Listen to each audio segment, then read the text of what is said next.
ആശ്വാസദായക പാവനാത്മനേ അലിവിൻ കരങ്ങളാൽ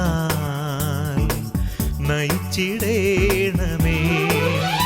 ആത്മാവേ വരൂ, വെള്ളരിപ്രാവായി വരൂ, വരദാനം തരൂ. ആത്മചൈതന്യമേ ആശ്വാസദായക പാവനാത്മനേ അലിവിൻ കരങ്ങളാൽ നയിച്ചിടേണമേ. വിണ്ണിൽ വിളങ്ങും പൊൻദീപമേ ഈ മണ്ണിൽ ജ്വലിച്ചു പടരേണമേ. വിണ്ണിൽ വിളങ്ങും പൊൻദീപമേ ഈ മണ്ണിൽ ജ്വലിച്ചു പടരേണമേ.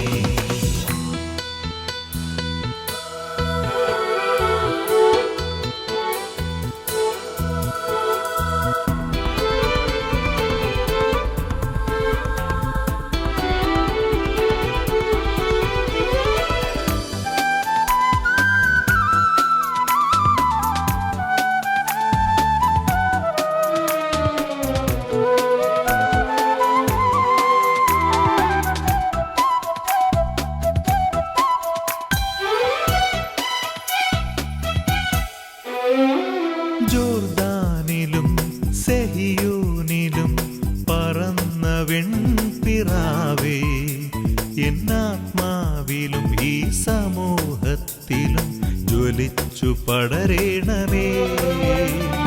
ജോർദാനിലും സെഹിയോനിലും പറന്ന വെൺപിറാവേ, എന്നാത്മാവിലും ഈ സമൂഹത്തിലും ജ്വലിച്ചു പടരേണമേ. നിൻ കൃപാ സമൃദ്ധിയാൽ പരിശുദ്ധരാക്കണേ. നിന്റെ ശക്തിയാൽ അഭിഷിക്തരാക്കണേ.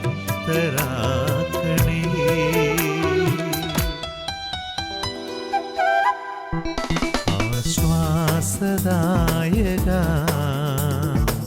പാവനാത്മനേ അലിവിൻ കരങ്ങളാൽ നയിച്ചിടേണമേ.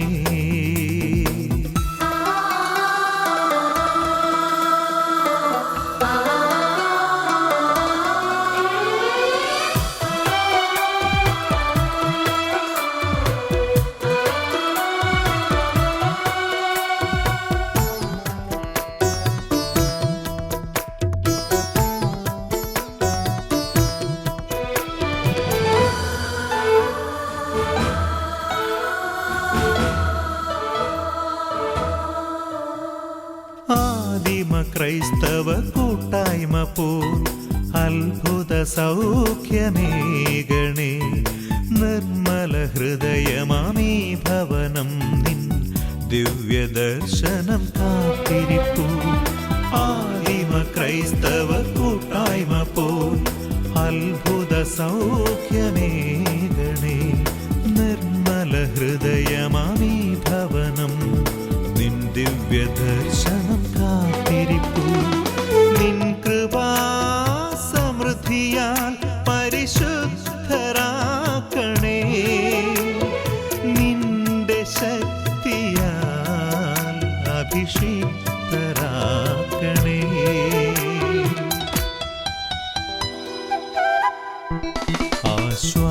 ആശ്വാസദായക പാവനാത്മനേ അലിവിൻ കരങ്ങളാൽ നയിച്ചിടേണമേ. ആത്മാവേ വരൂ, വെള്ളരിപ്രാവായി വരൂ, വരദാനം തരൂ. ആത്മചൈതന്യമേ ആശ്വാസദായക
ആശ്വാസദായക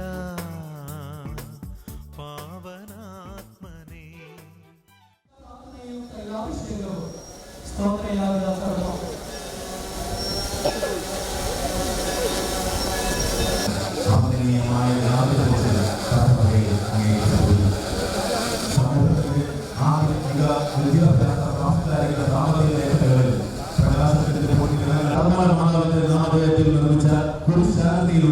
മനോഹരവുമായുള്ള അയോഗ്യനയം 1919 ഡിസംബറിൽ സേവനമനുഷ്ഠിച്ചു. ബഹുമാനപ്പെട്ട ജനറാൾ അച്ഛന്റെ കാലത്താണ് ഇടവകയുടെ സാമൂഹ്യ പുരോഗതിക്ക് ഇവരുടെ പ്രയത്നം മാർഗദീപമായി തീർന്നെന്ന് നമുക്ക് നിസ്സംശയങ്ങളുടെ പ്രവർത്തനം ആരംഭിക്കുന്നത്. അച്ഛന്റെ നേതൃത്വത്തിൽ വികാരികളായ സേവനമനുഷ്ഠിച്ചവരാണ് പടവട്ടൻ സഭാംഗങ്ങളായ ഫാദർ ജോസഫ് ടീമോ, father Augustine Dharickal, father Shibu Joseph, father Thomas Anjaly എന്നിവർ. ഇന്ന് കാണുന്ന ഷോപ്പിംഗ് കോംപ്ലക്സ് പോസ്റ്റ് ഓഫീസ് വരെയുള്ള ഭാഗം ഫാദർ അഗസ്റ്റിൻ ധരിക്കൽ അച്ഛനും പോസ്റ്റ് ഓഫീസിന്റെ വടക്ക് ഭാഗത്തുള്ള ഷോപ്പിംഗ് ആക്കുകയും അതിനുവേണ്ടി ഫണ്ട് ശേഖരിക്കുവാൻ തുടങ്ങി. 2013 ജൂലൈ 16 ദേവാലയ നിർമ്മാണത്തിനുള്ള തറക്കല്ലിട്ടു. 2014 ഏപ്രിൽ മാസം പഴയ പള്ളി പൊളിച്ചു മാറ്റുകയും പുതിയ ദേവാലയത്തിന്റെ പണികൾ ആരംഭിക്കുകയും ചെയ്തു. ധാരാളം ദൈവാനുഗ്രഹങ്ങളാൽ സമ്പന്നമാണ് മര്യാദപുരം ഇടവക. ദൈവങ്ങളെ സ്വീകരിച്ച 6 വൈദികരും 8 കന്യാസ്ത്രീകളുടെ Vimala nursery school, RCLP school, BPPL, IT ധാരാളം ദൈവാനുഗ്രഹങ്ങളാൽ സമ്പന്നമാണ് മര്യാദപുരം ഇടവക.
ശുശ്രൂഷ ചെയ്യുന്നതിന് ദൈവാനുഗ്രഹം ലഭ്യമാകട്ടെ എന്ന് ആശംസിച്ച് പ്രാർത്ഥിക്കാം.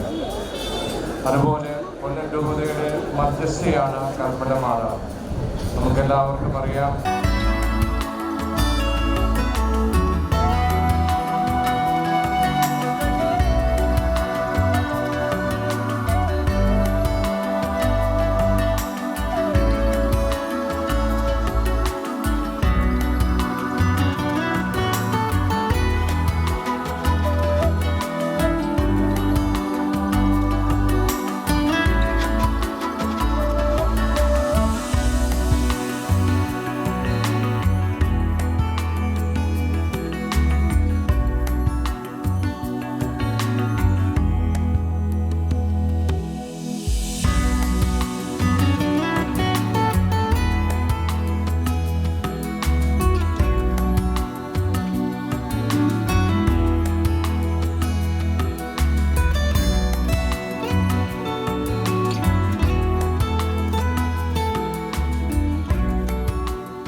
താരതൻ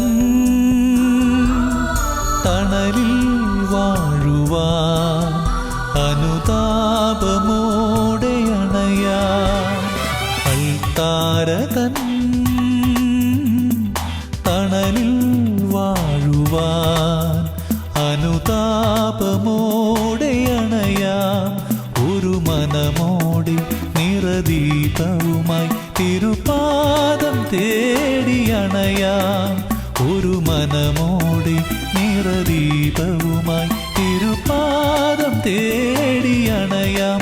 ഈ അത്താഴമേശയിൽ മരുവിൻ ബലിയേകിടാം, മരുവിൻ സ്തുതി പാടിടാം, മരുവിൻ ബലി.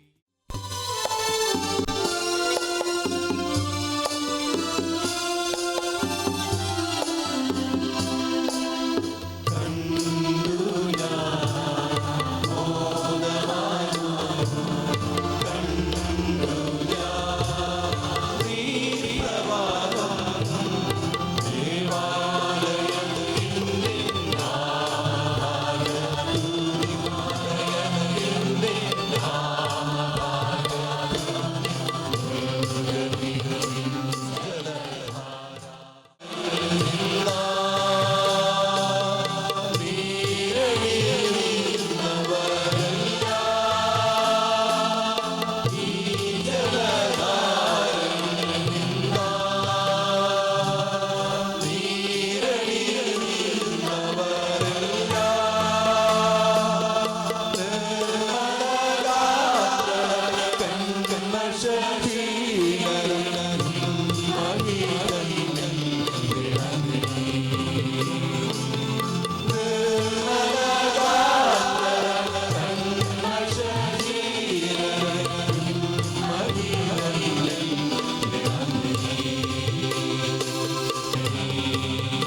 അങ്ങേ വിളിച്ചപേക്ഷിക്കുന്നവരെയും അങ്ങയുടെ സഹായത്താൽ ധന്യരാക്കേണമേ.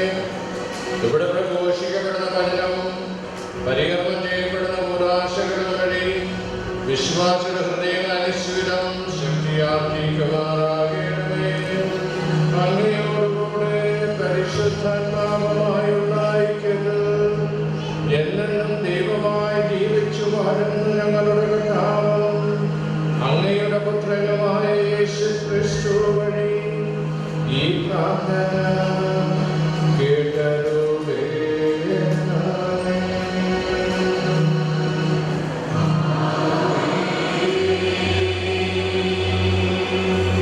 ഇപ്പോൾ നമ്മൾ ദൈവവചന പ്രഘോഷണ കർമ്മത്തിലേക്ക് പ്രവേശിക്കുവാൻ പോവുകയാണ്.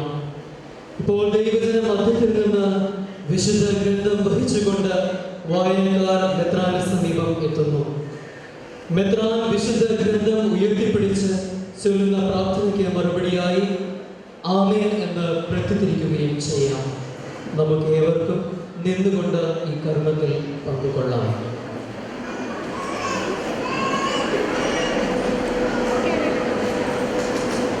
ഈ ദൈവാലയത്തിൽ ദൈവവചനം സദാ പ്രതിധ്വനിക്കട്ടെ.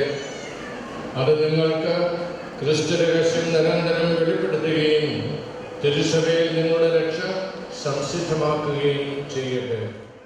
നെഹമ്യായുടെ പുസ്തകത്തിൽ നിന്ന് പ്രത്യേകം നിർമ്മിച്ച തടി കൊണ്ടുള്ള പീഠത്തിലാണ് എസ്ര ഇരുന്നത്. മത്തീയ, ഷേമ, അനായ, ഉറിയ, ഹിൽക്കിയ, മാസയ എന്നിവർ അവരുടെ വലതുവശത്തും പെദയ, മിഷായേൽ, മൽക്കിയ, ഹഷും, ഹഷ്ബദാന, സഖറിയ, മെഷുല്ലാം എന്നിവർ ഇടതുവശത്തും നിന്നിരുന്നു. ഉയർന്ന പീഠത്തിൽ നിന്നുകൊണ്ട് എല്ലാവരും കാണെ അവൻ പുസ്തകം തുറന്നു. അവർ എഴുന്നേറ്റ് നിന്നു. യെസ്ര അത്യുന്നത ദൈവമായ കർത്താവിനെ സ്തുതിച്ചു. ജനം കൈകൾ ഉയർത്തി ആമേൻ ആമേൻ എന്ന് ഉദ്ഘോഷിക്കുകയും സാഷ്ടാംഗം വീണ് കർത്താവിനെ ആരാധിക്കുകയും ചെയ്തു. യേശുവ, ബാനി, ഷെറബിയ, യാമിൻ, അക്കൂബ്, ശബത്തായി, യോദിയ, മാസയ, കെലീത്ത, ഹസറിയ, യോസബ, കനാൻ, പെലായ എന്നീ ലേവ്യർ സ്വസ്ഥാനങ്ങളിൽ നിന്നുകൊണ്ട് ജനത്തെ നിയമം മനസ്സിലാക്കാൻ സഹായിച്ചു. അവർ ദൈവത്തിൻ്റെ നിയമഗ്രന്ഥം വ്യക്തമായി വായിച്ചു. ജനങ്ങൾക്ക് മനസ്സിലാകും വിധം ആശയം വിശദീകരിച്ചു. നിയമം വായിച്ചു കേട്ട ജനം കരഞ്ഞു. അപ്പോൾ ദേശാധിപനായ നെഹമ്യായും പുരോഹിതനും നിയമജ്ഞനായ യെസായും ജനത്തെ പഠിപ്പിച്ച ലേവ്യരും അവരോട് പറഞ്ഞു, നിങ്ങളുടെ കർത്താവിന് ഈ ദിവസം വിശുദ്ധമാണ്. അതിനാൽ ദുഃഖിക്കുകയോ കരയുകയോ അരുത്. അനന്തരം അവൻ അവരോട് പറഞ്ഞു, നിങ്ങൾ പോയി വിഭവസമൃദ്ധമായ ഭക്ഷണവും മധുര വീഞ്ഞും കഴിക്കുക. ആഹാരമില്ലാത്തവരും ഓഹരി കൊടുത്തയക്കുകയും ചെയ്യുക. ഈ ദിവസം കർത്താവിന് വിശുദ്ധമാണ്. നിങ്ങൾ നിലവിക്കരുത്. അവിടുത്തെ സന്തോഷമാണ് നിങ്ങളുടെ ബലം. നിശബ്ദരായിരിക്കുകയും ഈ ദിവസം വിശുദ്ധമാണ്. വിലാപം അരുത് എന്ന് ലേവ്യർ ജനത്തെ ശാന്തരാക്കി. കാര്യം ഗ്രഹിച്ച് എല്ലാവരും ഭക്ഷണപാനീയങ്ങൾ കഴിക്കാനും ഓഹരികൾ എത്തിച്ചു കൊടുക്കാനും ആഹ്ലാദിക്കാനും വേണ്ടി പിരിഞ്ഞുപോയി. പിറ്റേ ദിവസം കുടുംബ തലവന്മാർ എല്ലാവരും നിയമം പഠിക്കാൻ വേണ്ടി ലേവ്യരോടും പുരോഹിതന്മാരോടുമൊപ്പം നിയമജ്ഞനായ യെസായുടെ അടുത്ത് ചെന്നു. 7-ാം മാസത്തിലെ ഉത്സവത്തിന് ഇസ്രായേലിയർ കൂടാരങ്ങളിൽ വസിക്കണമെന്നും കുന്നുകളിൽ ചെന്ന് ഒലിവ്, കാട്ടൊലിവ്, കൊളുന്ത്, ഈന്തപ്പന എന്നിവയുടെ ശാഖകൾ കൊണ്ടുവന്ന് എഴുതപ്പെട്ടിരിക്കുന്നത് പോലെ കൂടാരങ്ങൾ നിർമ്മിക്കുക എന്ന് തങ്ങളുടെ പട്ടണങ്ങളിലും ജെറുസലേമിലും പ്രഘോഷിച്ച് അറിയിക്കണമെന്നും കർത്താവ് മോശ വഴി നൽകിയ നിയമത്തിൽ എഴുതിയിരിക്കുന്നത് അവർ കണ്ടു. ദേവാലയം നിത്യസുന്ദരം ദൈവമേ വാസഗേഹം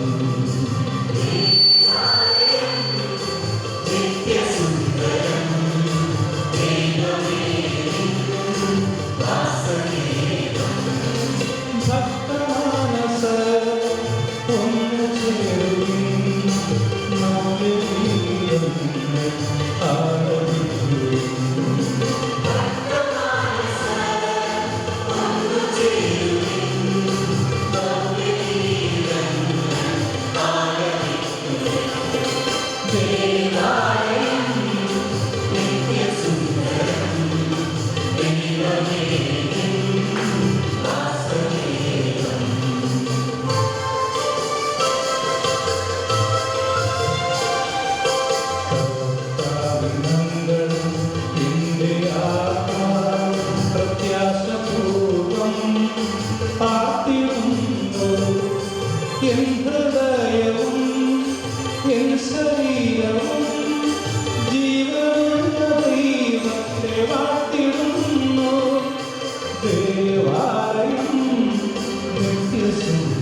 ദൈവമേ കുരുവി പക്ഷികൾ മീനപക്ഷികൾ കൂടുകണ്ടീരത്തിൽ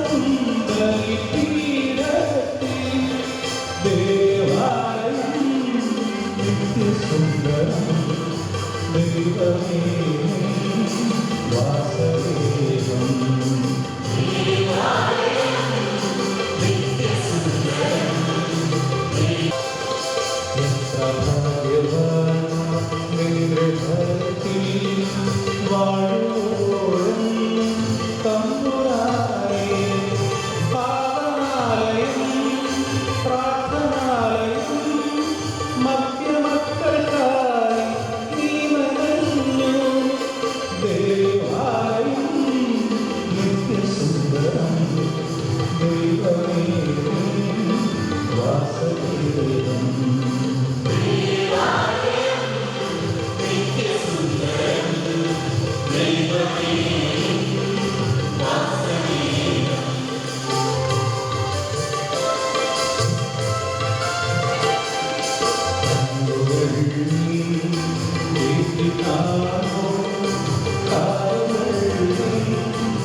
ഇനിമേൽ നിങ്ങൾ അന്യരോ പരദേശികളോ അല്ല,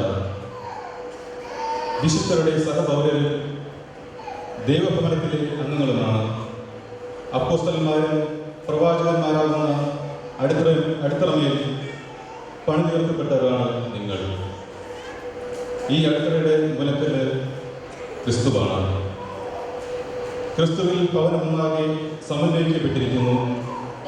കർത്താവിൽ പരിശുദ്ധമായ ആലയമായി അത് വളർന്നുകൊണ്ടിരിക്കുകയും ചെയ്യുന്നു. പരിശുദ്ധാത്മാവിൽ ദൈവത്തിൻ്റെ വാസസ്ഥലമായി നിങ്ങളും അവനിൽ പണിയപ്പെട്ടുകൊണ്ടിരിക്കുന്നു. കർത്താവിൻ്റെ വചനം.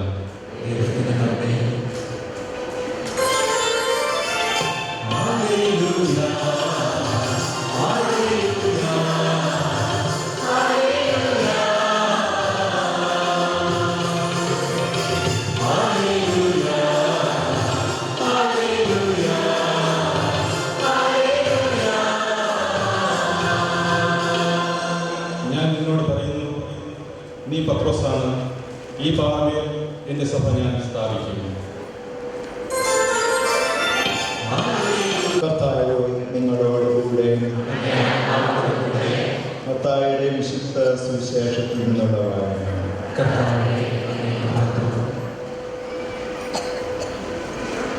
16-ാം അധ്യായം 13 മുതൽ 20 വരെയുള്ള തിരുവചനങ്ങൾ. യേശു കേസരിയ ഫിലിപ്പി പ്രദേശത്ത് എത്തിയപ്പോൾ ശിഷ്യന്മാരോട് ചോദിച്ചു, മനുഷ്യപുത്രൻ ആരെന്നാണ് ജനങ്ങൾ പറയുന്നത്? അവർ പറഞ്ഞു, ചിലർ സ്നാപക യോഹന്നാനെന്നും മറ്റു ചിലർ ഏലിയ എന്നും വേറെ ചിലർ ജെറമിയ അല്ലെങ്കിൽ പ്രവാചകന്മാരിൽ ഒരുവനും എന്നും പറയുന്നു. അവൻ അവരോട് ചോദിച്ചു, എന്നാൽ ഞാൻ ആരെന്നാണ് നിങ്ങൾ പറയുന്നത്? ശിമയോൻ പത്രോസ് പറഞ്ഞു, നീ ജീവനുള്ള ദൈവത്തിൻ്റെ പുത്രനായ ക്രിസ്തുവാണ്. യേശു അവനോട് അരുളിച്ചെയ്തു, യോനായുടെ പുത്രനായ ശിമയോനെ, നീ ഭാഗ്യവാൻ.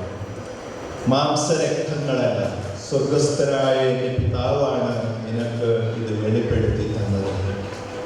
ഞാൻ നിന്നോട് പറയുന്നു, നീ പത്രോസാണ്. ഈ പാറമേൽ എൻ്റെ സഭ ഞാൻ സ്ഥാപിക്കും. നരക കവാടങ്ങൾ അതിനെതിരെ പ്രബലപ്പെടുകയില്ല. സ്വർഗരാജ്യത്തിൻ്റെ താക്കോലുകൾ നിനക്ക് ഞാൻ തരും. നീ ഭൂമിയിൽ കെട്ടുന്നതെല്ലാം സ്വർഗത്തിലും കെട്ടപ്പെട്ടിരിക്കും. നീ ഭൂമിയിൽ അഴിക്കുന്നതെല്ലാം സ്വർഗത്തിലും അഴിക്കപ്പെട്ടിരിക്കും. അനന്തരം അവൻ താൻ ക്രിസ്തുവാണെന്ന് ആരോടും പറയരുതെന്ന് ശിഷ്യന്മാരോട് കൽപ്പിച്ചു. കർത്താവിൻ്റെ സുവിശേഷം.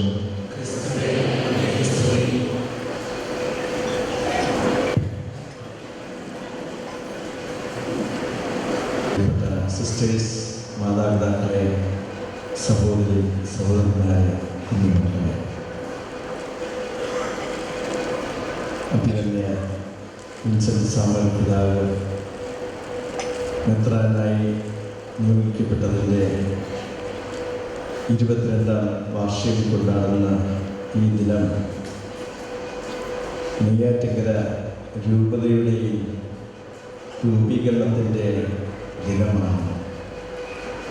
പിതാവിനും രൂപതയ്ക്കും പ്രത്യേകമായ ആശംസകൾ നേരുന്നു. ഈ ദേവാലയത്തിൻ്റെ പൂർത്തീകരണത്തിനായിട്ട് പ്രവർത്തിച്ച എല്ലാവരെയും, ബെനഡിക്ട് അച്ഛൻ്റെ നേതൃത്വത്തിൽ പ്രവർത്തിച്ച എല്ലാവരെയും അഭിനന്ദിക്കുന്നു. ദൈവാനുഗ്രഹങ്ങൾ പ്രാർത്ഥിക്കുന്നു. ഇന്നത്തെ രണ്ടാമത്തെ വായനയിൽ അപ്പോസ്തലൻ ഓർമ്മിപ്പിച്ചതാണ് അപ്പോസ്തലന്മാരുടെ അടിസ്ഥാനത്തിൽ പണിതതാണ് സഭ. മൂലക്കല്ല് ക്രിസ്തു ആണ്. സുവിശേഷത്തിൽ നാം ശ്രമിക്കുകയുണ്ടായി കെസറിയ ഫിലിപ്പിയിൽ വെച്ചുള്ള പത്രോസ് അപ്പോസ്തലൻ്റെ വിശ്വാസ പ്രഖ്യാപനം, നീ ക്രിസ്തു ആണ്. ഈ ദിവസത്തിൻ്റെ സന്ദേശം ക്രിസ്തു എന്ന ഒരു വാക്കിൽ അധിഷ്ഠിതമായിട്ട് നിങ്ങളുമായിട്ട് പങ്കുവയ്ക്കുവാൻ ഞാൻ ആഗ്രഹിക്കുന്നു. നമ്മുടെ വിശ്വാസത്തിൻ്റെ വലിയൊരു പ്രഘോഷണ ദിനമാണ് ഉയർപ്പ് ദിനം. പെസഹ ശനിയാഴ്ച രാത്രി നാം ഒരുമിച്ച് കൂടി തിരി കത്തിക്കുന്ന ആ സന്ദർഭത്തിൽ ഏറ്റുപറയുന്ന ഒരു കാര്യമുണ്ടല്ലോ, യേശു ക്രിസ്തു ഇന്നലെയും ഇന്നും എന്നും ഒരാൾ തന്നെ. യേശു ക്രിസ്തു ഇന്നലെയും ഇന്നും എന്നും, ഈ 3 വാക്കുകൾ ഈ ദിനത്തിൽ നമ്മുടെ മനസ്സിൽ കുറിച്ചതാണ്. യേശു ക്രിസ്തു ഇന്നലെ എന്ന് പറയുമ്പോൾ അത് കൃതജ്ഞതയുടേതായ അനുഭവം നമ്മുടെ മനസ്സുകളിൽ രൂപപ്പെടുത്തും. ഭാഗ്യസ്മരണാർഹനായ പ്രേക്ഷിതവര്യനായ അലോഷ്യസ് മരിയ ബെൻസിയർ തിരുമേനി നെയ്യാറ്റിൻകര ദേശത്തിൻ്റെ പ്രേക്ഷിതവര്യനായ ഡൊമിഷ്യൻ അച്ഛനും കൊളുത്തിയ തിരുനാളം ക്രിസ്തുവിൽ അധിഷ്ഠിതമായിരുന്നു. അതുകൊണ്ട് തന്നെ ഇന്നലെ ക്രിസ്തു ഇന്നലെ എന്ന് പറയുമ്പോൾ കഴിഞ്ഞ കാലഘട്ടത്തെ ഓർക്കുവാനായിട്ടുള്ള വലിയൊരു ക്ഷണം നമുക്കുണ്ട്. അവിടെ ഭാഗ്യസ്മരണാർഹരായ പിതാക്കന്മാരുണ്ട്, പ്രേക്ഷിതവര്യരായ വൈദികരുണ്ട്. 101 വർഷത്തോളം ഈ ദേശത്ത് ശുശ്രൂഷ ചെയ്തുകൊണ്ട് ഇപ്പോഴും പ്രവർത്തിച്ചുകൊണ്ടിരിക്കുന്ന ICM സിസ്റ്റേഴ്സുമുണ്ട്, ധാരാളം ഉപദേശിമാരുണ്ട്, അൽമായ പ്രേക്ഷിതരുണ്ട്. അവരുടെയൊക്കെ ജീവിതം ക്രിസ്തുവിൽ കേന്ദ്രീകൃതമായിരുന്നു. ഇവിടെ ആയിരിക്കുന്ന ബഹുഭൂരിപക്ഷം ആളുകളും കൃതജ്ഞതയോടുകൂടെ ഓർക്കുന്ന, നന്ദിയോടുകൂടെ ഓർക്കുന്ന പാട്രിക് അച്ഛനും, എസ് തോമസ് അച്ഛനും, ജോസഫ് രായപ്പൻ അച്ഛനും ഒക്കെ ക്രിസ്തുവിൽ കേന്ദ്രീകൃതമായ ഒരു ജീവിതം നയിക്കുവാനായിട്ട് നമ്മെ പഠിപ്പിച്ചവരാണ്. എന്നെ സംബന്ധിച്ചിടത്തോളം എനിക്ക് 5 വയസ്സ് മുതൽ മരിയാപുരം എന്ന് പറയുന്ന ഇടവക ഹൃദയത്തിൽ പേറിയ ഒരു ഇടവകയായിരുന്നു. എൻ്റെ ഇടവക ഉച്ചക്കടയാണ്. പക്ഷേ എനിക്ക് 5 വയസ്സുള്ളപ്പോൾ മരിയാപുരത്തെ അന്നത്തെ കൊച്ചച്ഛൻ പാട്രിക് അച്ഛൻ ഉച്ചക്കടയിൽ വരുമായിരുന്നു. കുഞ്ഞുങ്ങളായ ഞങ്ങൾക്ക് വലിയൊരു ഹരമായിരുന്നു. അന്ന് അച്ഛന് ഞങ്ങളെ ഒന്നും ഓർമ്മയില്ല. പക്ഷെ ഞങ്ങൾക്ക് അച്ഛൻ വരുന്നത് ഫെറിയച്ഛനായിരുന്നു, അവിടുത്തെ വികാരി. വലിയൊരു ഹരമായിരുന്നു, ആവേശമായിരുന്നു. 62-ലായപ്പോൾ നിങ്ങൾക്ക് അനുഭവം നൽകിയ എസ് തോമസ് അച്ഛൻ ഉച്ചക്കടയിൽ വികാരിയായിട്ട് വന്നു. ആ സമയത്തും വളരെയധികമായിട്ടുള്ള ഊർജ്ജസ്വലതയോടുകൂടെയുള്ള പ്രേക്ഷിത പ്രവർത്തനങ്ങളൊക്കെ കുഞ്ഞുനാളിലെ തന്നെ എൻ്റെ മനസ്സിൽ നിറഞ്ഞു നിന്നിരുന്നു എന്ന് പറയുവാൻ ഞാൻ ആഗ്രഹിക്കുന്നു. തിരുവനന്തപുരം രൂപതയുടെ ആദ്യത്തെ മെത്രാനായ വിൻസെന്റ് എരേര തിരുമേനിയോട് സാദൃശ്യമുള്ള ജോസഫ് രായപ്പനച്ഛൻ്റെ ആ സാന്നിധ്യവും ലാളിത്യവും ഒക്കെ നമുക്ക് എങ്ങനെ മറക്കുവാൻ സാധിക്കും? ഈ ഇടവകയോടൊപ്പം ഞാനും ഈ ഓർമ്മയിൽ പങ്കുചേരുന്നു. ദൈവത്തിന് കൃതജ്ഞതയർപ്പിക്കുന്നു. ക്രിസ്തു ഇന്നലെ എന്നുള്ള ആ വികാരത്തിൽ പങ്കുചേരുന്നു. ഈ ഇടവകയുടെ ഒരു വളർച്ചയ്ക്ക് ഒരു പുതിയൊരു പന്ഥാവ് തിരിച്ചുവിട്ട ബഹുമാനപ്പെട്ട ഭാഗ്യസ്തനാഥനായ എസ് തോമസ് അച്ഛനെ നമുക്ക് ഒരിക്കലും മറക്കുവാൻ സാധിക്കുകയില്ലല്ലോ.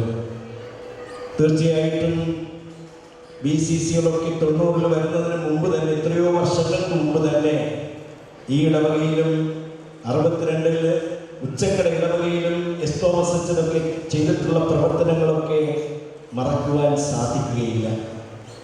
പ്രിയപ്പെട്ടവരെ, പഴയ കാലത്തെ ആ ചൈതന്യം പേറിക്കൊണ്ട് തന്നെയാണ് ഈ ഇടവകയിൽ നിന്ന് പണ്ഡിതനും പാവപ്പെട്ടവരോട് പ്രതിജ്ഞാബദ്ധതയുമുള്ള ജെയിംസ് അച്ഛനൊക്കെ ദൈവവിളിക്ക് പ്രത്യുത്തരം നൽകി ക്രിസ്തു സാക്ഷ്യം വഹിച്ചിട്ടുള്ളത്. ഇന്ന് 6ഓളം വൈദികർ പല സ്ഥലങ്ങളിൽ ആയിരിക്കുമ്പോൾ തീർച്ചയായിട്ടും ദൈവത്തിന് നന്ദി പറയുന്ന വലിയൊരു അവസരമാണ്. അതേപോലെ തന്നെ സന്യാസിനികളുടെ സാന്നിധ്യവും സന്യാസിനി ദൈവവിളിയുമൊക്കെ ദൈവത്തോട് നന്ദി പറയുവാനുള്ള വലിയൊരു അവസരമായിട്ട് കാണുക. എന്നെ സംബന്ധിച്ചിടത്തോളം ഞാൻ ഡീക്കനായത് 80-ലാണ്. ആദ്യമായിട്ട് അന്നൊന്നും കൂടുതൽ എക്സ്പോഷറൊന്നും ഉണ്ടായിരുന്ന കാലമല്ല വൈദികാർത്ഥികൾക്ക്. പക്ഷേ ഇവിടെ പ്രവർത്തിച്ച M. ജോസഫ് അച്ഛൻ എന്നോട് പറഞ്ഞു, ഇവിടെ സിസ്റ്റേഴ്സ് നടത്തുന്ന അവിടുത്തെ ക്ലാസ്സിൽ സിസ്റ്റർ എലിസബത്ത് ഇവിടെ ഇരിപ്പുണ്ട്, അവിടെ ക്ലാസ് എടുക്കണമെന്ന്. എനിക്കൊന്നും അറിയില്ലായിരുന്നു.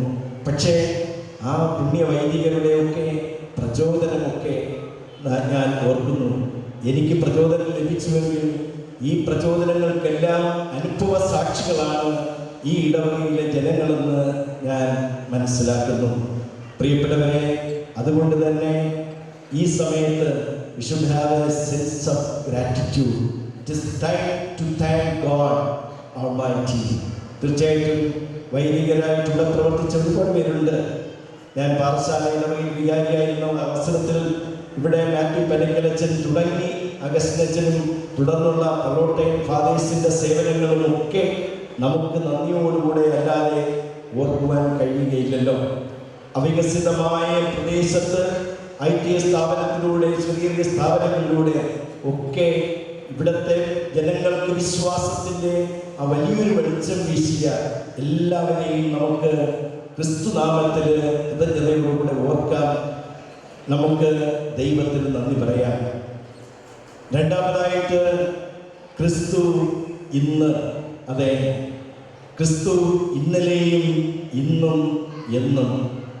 ക്രിസ്തു ഇന്ന് നമ്മൾ അനുഭവിക്കുമ്പോൾ തീർച്ചയായിട്ടും നമ്മുടെ ഇടയിൽ ശുശ്രൂഷ ചെയ്യുന്ന ബെനഡിക്ട് അച്ഛനെ പോലെയുള്ളവരിലൂടെ, ഇവിടുത്തെ BCC ലീഡേഴ്സിലൂടെ, BCC ശുശ്രൂഷകരിലൂടെ, മറ്റ് പ്രേക്ഷിത പ്രവർത്തനം നടത്തുന്ന എല്ലാവരിലൂടെയും ഒക്കെ ക്രിസ്തു സാന്നിധ്യം നാം പ്രത്യേകമായിട്ട് അനുഭവിക്കുകയാണ്.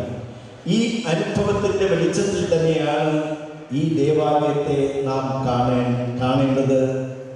അതുകൊണ്ട് തന്നെ ഈ പ്രസന്റ് വിലയുള്ളതാണ്. ദൈവത്തിന് മഹത്വം പ്രഘോഷിക്കേണ്ട അവസരമാണ്.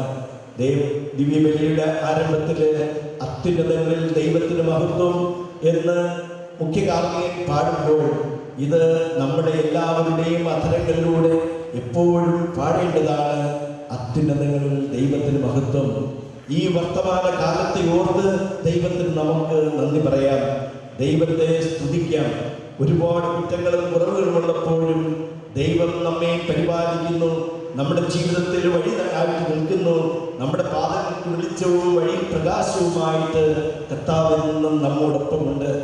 ഇമ്മാവൂസിലേക്ക് പോയ ശിഷ്യന്മാരോട് സഞ്ചരിച്ചതുപോലെ കർത്താവ് നമ്മോടൊത്ത് സഞ്ചരിക്കുന്നതിൻ്റെ ഒരു വലിയൊരു അടയാളമാണ് ഇന്ന് ഇവിടെ പൂർത്തീകരിക്കുന്ന കൂദാശ ചെയ്യപ്പെടുന്ന ഈ ദേവാലയം നമുക്ക് തിരിച്ചറിയാം. തീർച്ചയായിട്ടും പഴയതിൽ നിന്ന് കിട്ടിയ ഊർജം അല്പം പോലും നഷ്ടപ്പെടുത്താതെ കർമ്മധീരരായിട്ട് ആളുകൾ മുന്നോട്ട് വന്നു സഹകരിച്ചു. അതുകൊണ്ട് തന്നെ ഇവിടെ നല്ലൊരു ദേവാലയം ഇന്ന് പൂർത്തിയാക്കുവാനായിട്ട് സാധിക്കുന്നു. ഈ ദേവാലയത്തെ ഓർത്ത് നമുക്ക് ക്രിസ്തുവിലൂടെ ദൈവത്തിന് കൃതജ്ഞത അർപ്പിക്കാം, ദൈവത്തെ സ്തുതിക്കാം. പ്രിയപ്പെട്ടവരെ, ക്രിസ്തു ഇന്നലെയും ഇന്നും എന്നും. എന്നും എന്ന വാക്കിൻ്റെ ആ വലിയ ഒരർത്ഥം പ്രത്യാശയുടേതാണ്. ക്രൈസ്തവ ജനത നാം എല്ലാവരും തീർത്ഥാടകരാണ്. തീർത്ഥാടകരായ ജനത പ്രത്യാശയോടുകൂടിയാണ് സഞ്ചരിക്കേണ്ടത്. ജീവിത ക്ലേശങ്ങളുടെ മധ്യത്തിൽ മടുപ്പ് കൂടാതെ പ്രത്യാശയോടുകൂടെ ജീവിക്കേണ്ടവരാണ് നമ്മൾ. പ്രിയപ്പെട്ടവരെ, ഈ പ്രത്യാശ എന്ന് പറയുന്നത് ധാരാളം ഉത്തരവാദിത്വങ്ങൾ നൽകുന്നതാണ് എന്ന കാര്യം നാം ഓർമ്മിക്കണം. എന്താണ് ഉത്തരവാദിത്വങ്ങൾ? തീർച്ചയായിട്ടും ദേവാലയത്തെ സംബന്ധിച്ച് തന്നെ വലിയൊരു ഉത്തരവാദിത്വമുണ്ട്. ഇന്നുവരെ ധാരാളം ആളുകൾ സാമ്പത്തികമായിട്ട് നമ്മെ സഹായിച്ചു, പല കാര്യങ്ങളും ഓടി നടന്നു, ഇതിൻ്റെ പിന്നിൽ മുന്നണി പോരാളികളായിട്ട് പ്രവർത്തിച്ചു. പ്രിയപ്പെട്ടവരെ, ഇന്നത്തോടുകൂടെ അതെല്ലാം തീരുകയാണ്. ഇന്നു മുതൽ ഈ ദേവാലയം എല്ലാ ജനതകൾക്കുമുള്ളതാണ്. ഇവിടെ പ്രവർത്തിച്ചവർക്ക് വേണ്ടി മാത്രമുള്ളതല്ല, ഈ ദേശത്തിന് വേണ്ടിയുള്ളതാണ്. ഞാൻ രണ്ടാം ദിനവൃത്താന്തത്തിലെ 6-ാം അധ്യായത്തിലെ ഒരു ബൈബിൾ ഭാഗം ഓർക്കുകയാണ്. നമുക്കറിയാമല്ലോ, ജെറുസലേം ദേവാലയം പണികഴിപ്പിച്ചതിന് ശേഷം സോളമൻ രാജാവിൻ്റെ പ്രാർത്ഥന. സോളമൻ രാജാവ് ഇസ്രായേൽ ജനതയ്ക്ക് വേണ്ടി ദാവീദ് രാജാവിന് പോലും സാധിക്കാത്തത് സാധിച്ച ആ സോളമൻ രാജാവ് ദൈവത്തെ സ്തുതിക്കുകയാണ് ദേവാലയത്തെ ഓർത്ത്. പക്ഷേ ഇസ്രായേൽ ജനതയ്ക്ക് വേണ്ടി പ്രാർത്ഥിക്കുകയാണ്. തുടർന്ന് 6-ാം അധ്യായം 32-ാം വാക്യത്തിൽ വരുമ്പോൾ അദ്ദേഹത്തിൻ്റെ പ്രാർത്ഥനയുടെ ശൈലി നമ്മളെല്ലാവരും ഓർമ്മിക്കണം. അദ്ദേഹം പ്രാർത്ഥിക്കുന്നത് ഇപ്രകാരമാണ്: അതുപോലെ തന്നെ അവിടുത്തെ ജനമായ ഇസ്രായേലിൽ ഉൾപ്പെടാത്ത ഒരു വിദേശി അവിടുത്തെ ശക്തമായ കരത്തിന്റെ പ്രവർത്തനങ്ങളെ പറ്റി കേട്ട് അങ്ങയെ തേടി വിദൂരത്തു നിന്ന് ഈ ആലയത്തിങ്കൽ വന്ന് പ്രാർത്ഥിച്ചാൽ അവിടുത്തെ വാസസ്ഥലമായ സ്വർഗത്തിൽ നിന്ന് കേട്ട് അവൻ്റെ അഭിലാഷങ്ങളെ സാധിച്ചു കൊടുക്കണമേ. അങ്ങനെ ഭൂമിയിലെ സകല ജനതകളും അവിടുത്തെ ജനമായ ഇസ്രായേലിനെ പോലെ അങ്ങയുടെ നാമം അറിയാനും അവിടുത്തെ ഭയപ്പെടാനും ഇടയാകട്ടെ. പ്രിയപ്പെട്ടവരെ, ഒരു ദേവാലയം കൂദാശ ചെയ്ത് കഴിയുമ്പോൾ സകല ജനങ്ങൾക്കുമുള്ളതാണ്. കത്തോലിക്കർക്ക് വേണ്ടിയുള്ളതല്ല, കത്തോലിക്കർക്ക് വേണ്ടി മാത്രമുള്ളതല്ല, ദൈവ ജനതയ്ക്ക് വേണ്ടിയുള്ളതാണ്. ദൈവ ജനതയ്ക്ക് വേണ്ടിയാണ് ഈ ദേവാലയം ഈ ദേശത്ത് നിന്ന് കൂദാശ ചെയ്യപ്പെടുന്നത്. പ്രിയപ്പെട്ടവരെ, ഒരു ദേവാലയ കൂദാശകർമ്മം ചെയ്യുമ്പോൾ പ്രത്യേകിച്ചും ഒരു രൂപതാധ്യക്ഷനെ സംബന്ധിച്ചിടത്തോളം, മെത്രാനെ സംബന്ധിച്ചിടത്തോളം വളരെയധികമായ ഒരു പൗരോഹിത്യ ശുശ്രൂഷയും ദേവാലയ കൂദാശയും ഒക്കെ വളരെയധികമായിട്ടുള്ള വൈകാരികമായ ചിന്തകൾ ഉണർത്തുകയാണ്. ആ പ്രതിഷ്ഠാപന പ്രാർത്ഥനയിൽ ഇപ്രകാരം പുരോഹിതൻ പ്രാർത്ഥിക്കും: ഇവിടെ അർപ്പിക്കുന്ന സ്തോത്രയാഗം അങ്ങേക്കെന്നും സ്വീകാര്യമാകട്ടെ. മാനവരേവരും മാലാഖമാരോട് ചേർന്ന് അർപ്പിക്കുന്ന പ്രാർത്ഥനകൾ ലോകരക്ഷയ്ക്ക് ഉപകരിക്കുമാറാകട്ടെ.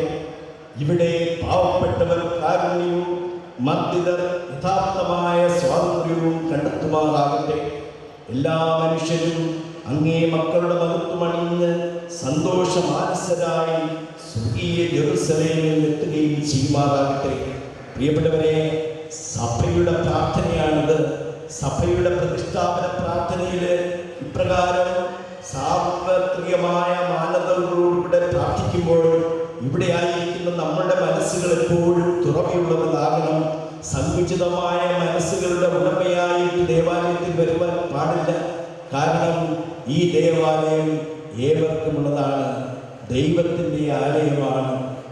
അതുകൊണ്ട് തന്നെയാണല്ലോ ഈ വിശാലമായ മനസ്സിന്റെ ഉടമകളാകണമെങ്കിൽ ആദ്യമായിട്ട് നമുക്കുണ്ടാകേണ്ടത് പൗലോസ് അപ്പോസ്തലൻ കൊരിന്ത്യരുടെ ലേഖനത്തിൽ 1 കൊരിന്ത്യരുടെ ലേഖനം 6-ാം അധ്യായം 19-ാം വാക്യത്തിൽ പറയുന്നത് പോലെ നിങ്ങളിൽ വസിക്കുന്ന ദൈവദത്തമായ പരിശുദ്ധാത്മാവിന്റെ ആലയമാണ് നിങ്ങളുടെ ശരീരമെന്ന് നിങ്ങൾക്ക് അറിഞ്ഞുകൂടെ.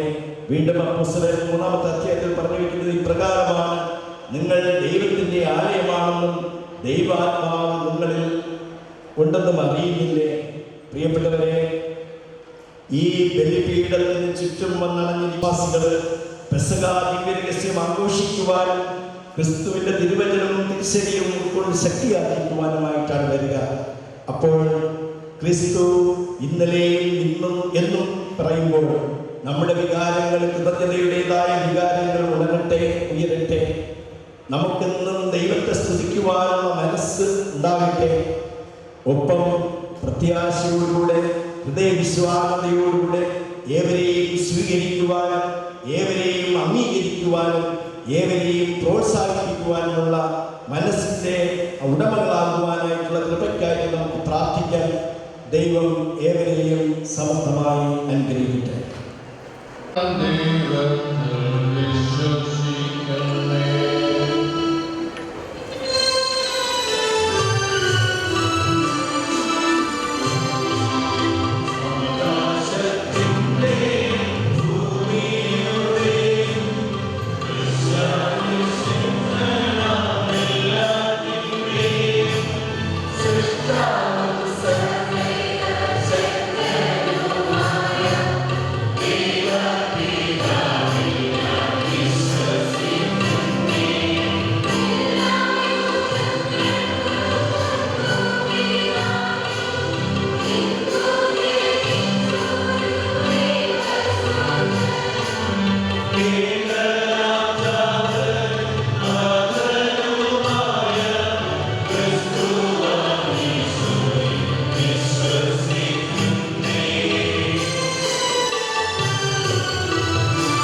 സകല വിശുദ്ധരോടുമുള്ള പ്രാർത്ഥനാമാലയിലേക്ക് നാം ഇപ്പോൾ പ്രവേശിക്കുകയാണ്.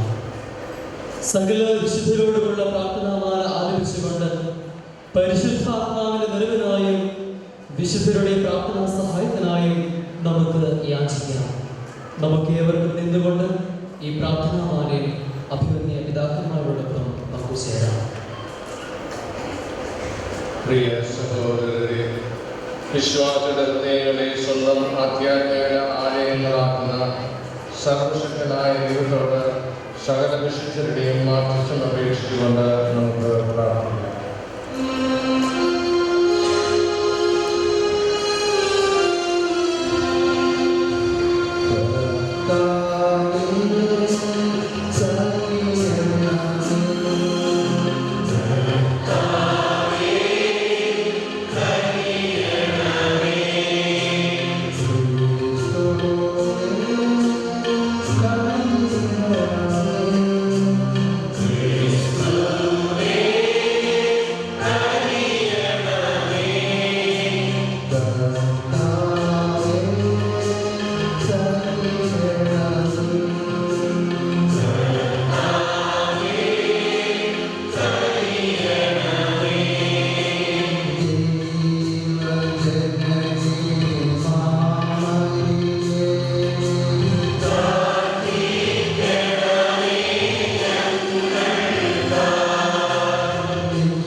Sola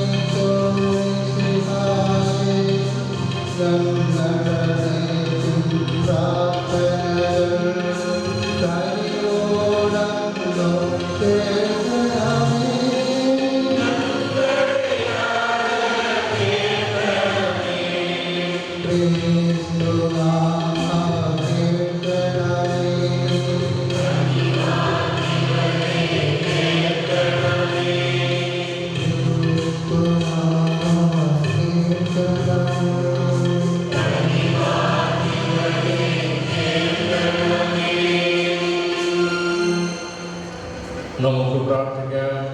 ദൈവമേ, പരിശുദ്ധ കന്യാമറിയത്തിൻ്റെയും മറ്റെല്ലാവരുടെയും മധ്യസ്ഥത വഴികൾ അർപ്പിക്കുന്ന ഈ ആചരണങ്ങളുടെ യാവോളം സ്വീകരിക്കണമേ. അങ്ങേ മഹത്വത്തിനായി പ്രതിഷ്ഠിക്കപ്പെടുന്ന ഈ ദേവാലയം രക്ഷയുടെയും കൃപാകരത്തിൻ്റെയും പറ്റാത്ത ഉറവിടമായിരിക്കട്ടെ. ഇവിടെ സമ്മേളിക്കുന്ന ദൈവജനമരൂപിയിലും സത്യത്തിലും അങ്ങേ ആരാധിക്കുന്നതിനും സ്നേഹചൈതന്യത്തിൽ തന്നെ വളരുന്നതിനും അനുഗ്രഹിക്കണമേ. കഥാവായ ക്രിസ്തു വഴി ഞങ്ങൾ സമർപ്പിക്കുന്ന പ്രാർത്ഥന കേട്ടിട്ടുള്ളണമേ. അപ്പോസ്തലന്മാരാകുന്ന അടിസ്ഥാനത്തിന്മേലും യേശു ക്രിസ്തുവാകുന്ന മൂലകന്മേലും പടുത്തുയർത്തപ്പെട്ട തിരുസഭയിലെ വിശ്വാസികൾക്ക് ക്രിസ്തു രഹസ്യം പ്രഘോഷിക്കുവാനും ആഘോഷിക്കുവാനും ഒരുക്കപ്പെട്ട ദൈവാലയവും ക്രിസ്തുവിൻ്റെ യാഗാർപ്പണത്തിന് പര്യാപ്തമായ ബലിപീഠവും വിശദീകരിക്കണമേ എന്ന് മെത്രാൻ കൈകൾ വിരിച്ച് പ്രാർത്ഥിക്കുന്നു. ഭക്തിയോടെ നമുക്കും പങ്കുചേരാം. സദാ വിശുദ്ധീകരിക്കുകയും നയിക്കുകയും ചെയ്യുന്ന അങ്ങയുടെ തിരുനാമത്തെ സാഘോഷമായ സ്തുതിഗീതികളാൽ വാഴ്ത്തി പുകഴ്ത്തുക സമുചിതമാണല്ലോ. എന്നാൽ അങ്ങേ ഭക്തിപൂർവ്വം ആരാധിക്കുന്നതിനും അങ്ങേ തിരുവചനത്താൽ പ്രബുദ്ധരാകുന്നതിനും കൂദാശ സ്വീകരണത്താൽ പരിപോഷിതരാകുന്നതിനുമായി സജ്ജമാക്കിയിരിക്കുന്ന ഈ പ്രാർത്ഥനാലയം അങ്ങേ വിശ്വാസികൾ ആഘോഷപൂർവ്വം അങ്ങേക്ക് സമർപ്പിക്കുവാൻ ആഗ്രഹിക്കുന്നു. സ്വന്തം രക്തത്താൽ സഭയെ വിശുദ്ധീകരിക്കുകയും തൻ്റെ മഹത്വപൂർണയായ മണവാട്ടിയും നിഷ്കളങ്കയായി വിരാജിക്കുന്ന വിശ്വസ്ത കന്യകയും ദൈവാരൂപിയുടെ ശക്തിയാൽ ധന്യയായ അമ്മയുമാക്കി തീർത്തു. ആ വിശുദ്ധ സഭയുടെ പ്രതിരൂപമാണല്ലോ ഈ ദേവാലയം.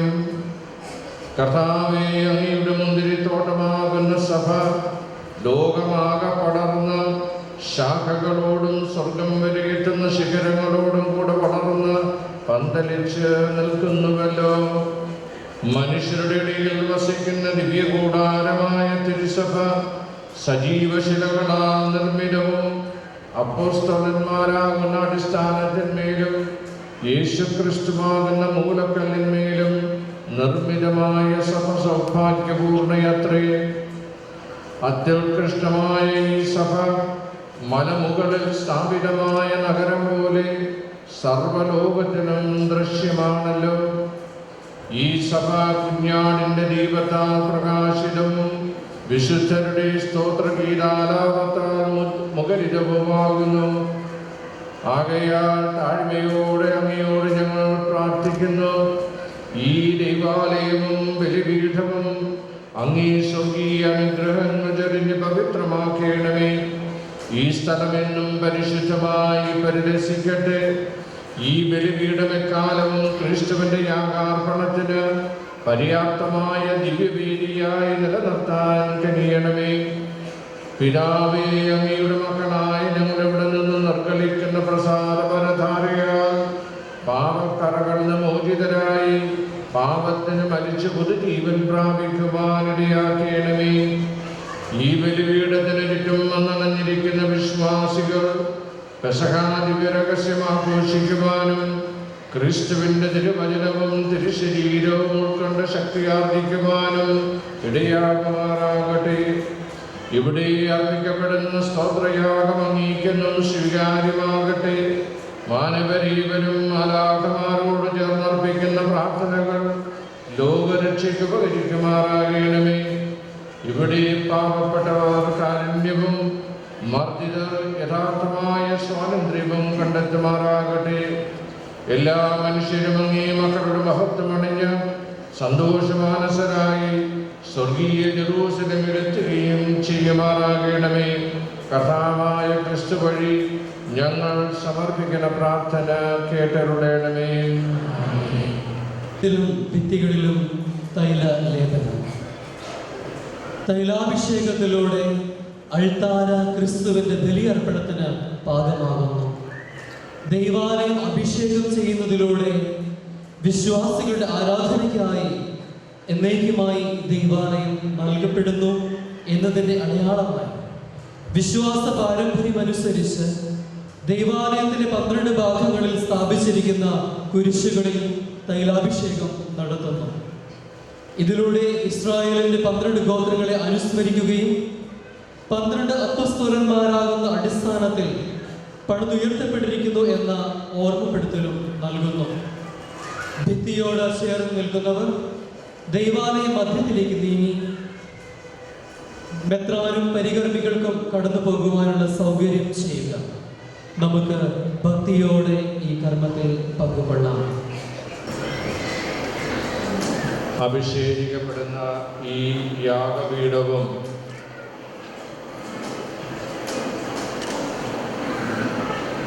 ദേവാലയവും കർത്താവ് സുശക്തിയാൽ പവിത്രീകരിക്കുമാറാകട്ടെ.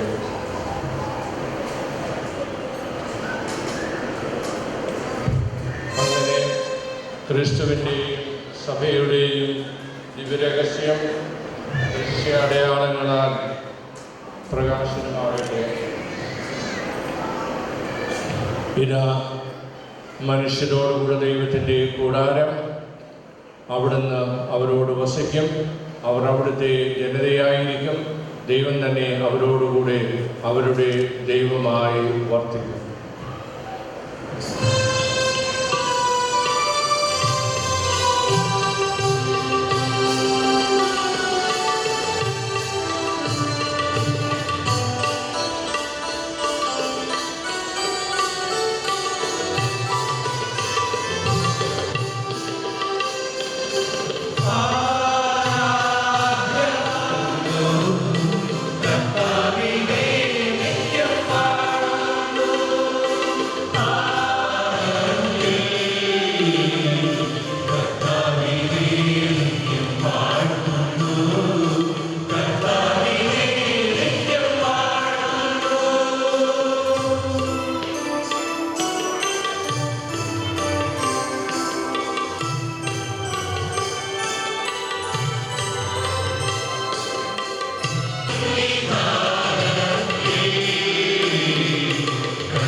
ദേവാലയത്തിലും ധൂപാർപ്പണം. ധൂപാർപ്പണം യേശുവിൽ എന്നും തുടരുന്നു എന്നും ദൈവത്തിലേക്ക് ഉയരുകയും സ്വീകാര്യമാക്കപ്പെടുകയും ചെയ്യുന്നതിനെ ഓർമ്മിപ്പിക്കുന്നു. അതോടൊപ്പം തന്നെ ധൂപം വിശ്വാസികളുടെ പ്രാർത്ഥന ദൈവത്തിന് സ്വീകാര്യമായ വിധം ദൈവത്തിൻ്റെ സിംഹാസനത്തിൽ എത്തിച്ചേരുന്നതിനെയും സൂചിപ്പിക്കുന്നു. ധൂപാർപ്പണത്തിലൂടെ ദൈവാലയം ദൈവത്തിനായി പ്രതിഷ്ഠിക്കപ്പെടുന്നു.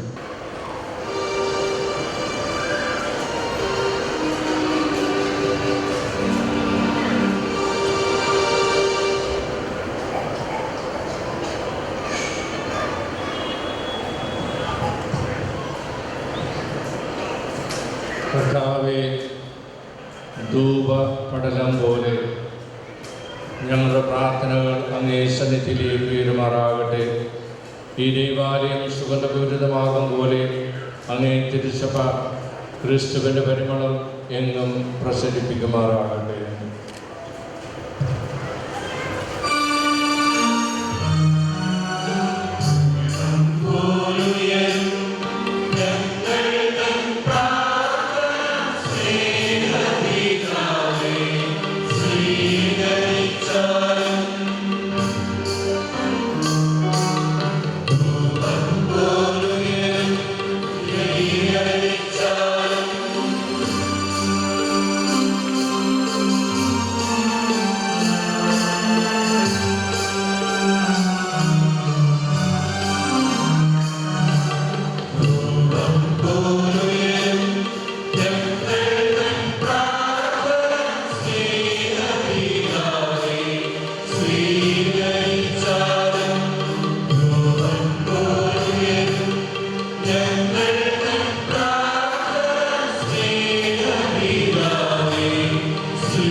അടുത്തതായി ബലിപീഠത്തിലും ദേവാലയത്തിലും തിരിതെളിക്കൽ കർമ്മമാണ്. അതിലേക്ക് നാം ഇപ്പോൾ പ്രവേശിക്കാൻ പോവുകയാണ്.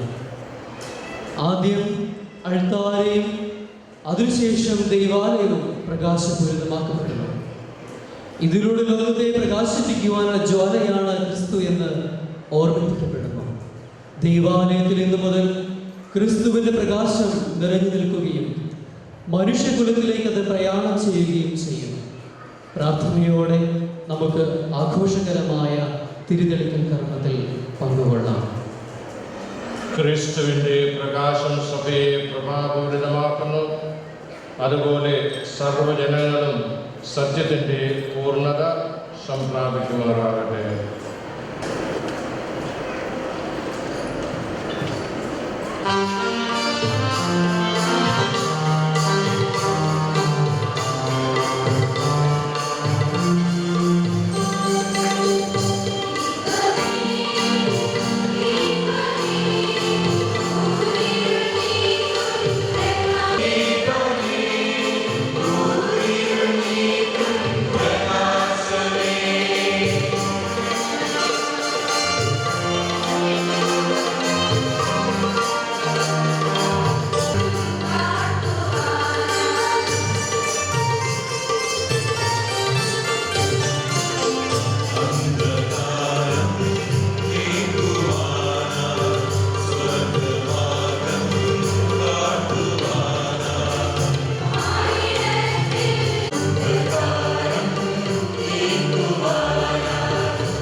ിലേക്ക് നാം ഇപ്പോൾ കടക്കുവാൻ പോകുന്നു. ആഹ്ലാദഭരിതരായി സഭ അർപ്പിക്കുന്ന തിരുമുൾ കാഴ്ചകൾ സ്വീകരിക്കുന്നതിൻ്റെ അടയാളമായി കാഴ്ചവസ്തുക്കളും അപ്പവും വീഞ്ഞും സ്വീകരിക്കുന്നു. ഈ സമയം ബലിയർപ്പണത്തിനായി ബലിപീഠം സജ്ജമാക്കപ്പെടുന്നു.